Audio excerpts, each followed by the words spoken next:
On February 5th, 2017, over 200 Israelites embarked on a pilgrimage to the National African American Museum in Washington, D.C. My name is Rabbi Shlomo Ben Levi, and it will be my pleasure to tell you about this journey to discover more about our Black and Jewish history.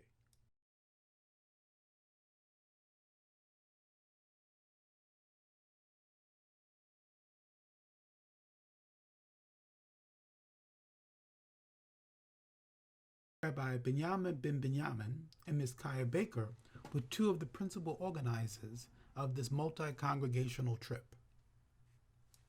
Rabbi Deborah Bowen of Congregation Temple Bethel arrived from Philadelphia with a bus of very interested visitors. Rabbi Baruch Yehuda was here with members from Bnei Adat in Brooklyn, and also Deborah Rubin with members from Beth Elohim in Queens. Rabbi Yeshurun Yisrael brought his family and members from Beth Shalom congregation in Brooklyn. Israelites came from all over, young and old. Parents came and brought their children to see our history together. It was a glorious occasion. For generations, we have waited for our story to be told, for our history to be included.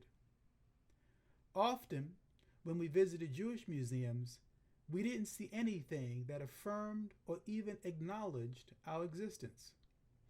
We were so delighted that the National Museum of African American History and Culture proclaimed to the world that we are here. We are beautiful and diverse people in our own religious and cultural experiences. And most importantly, that we all have worth. We have all contributed something of value. And because of that, we should all be included. We saw such historic artifacts as this dress by Rosa Parks, who refused to surrender her seat on a segregated bus in 1955, and this stool from student sit-ins from the 1960s.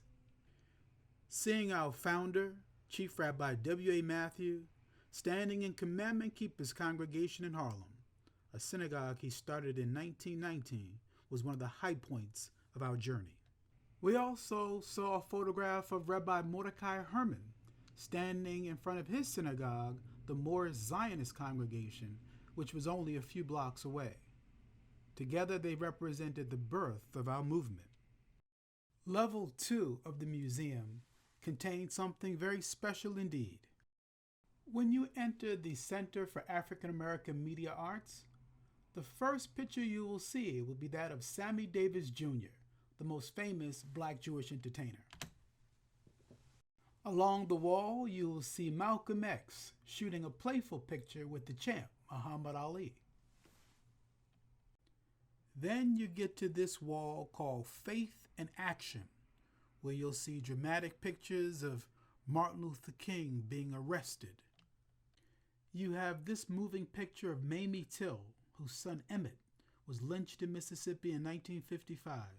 His murder was a catalyst for the spirit of protest that followed.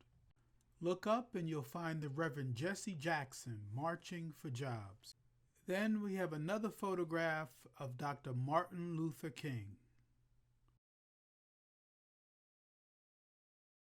Then you reach this epic photo of the Israelite Board of Rabbis that was taken at our annual convention in 1983 in front of Beth Shalom congregation in Brooklyn, New York. From left to right in the front row, we have Rabbi Abihu Rubin, Rabbi K.Z. Yeshurun, Chief Rabbi Levi Ben Levi, Rabbi James Hodges, and Rabbi Young. In the second row, we have Aman Ben Yisrael, Rabbi Betzalel Yisrael, Rabbi David Levy, a rabbi that I'm not sure of, Rabbi James Bullitt.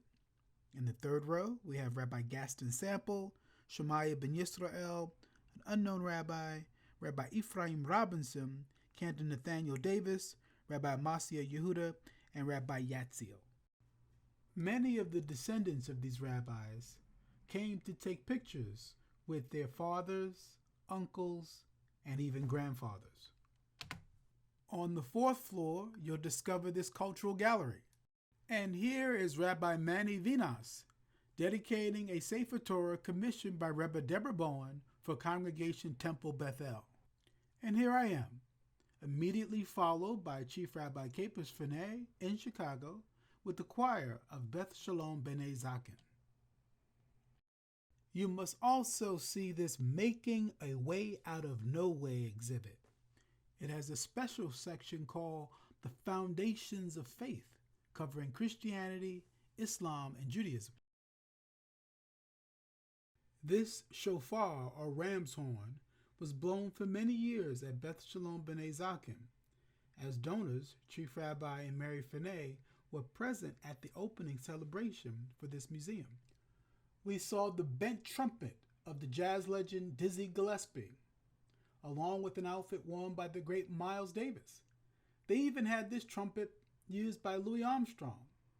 But I was most surprised to discover my own parents, Rabbi Levi and Deborah Levy, at our traditional Rosh Hashanah service, performing our annual anointing down by the riverside. It was included as an example of the sacred musical tradition. Finally, it was time to board our buses and return home. We learned so much about our proud history and culture. Everyone vowed to return, but more importantly, we pledged ourselves to continuing this legacy for future generations.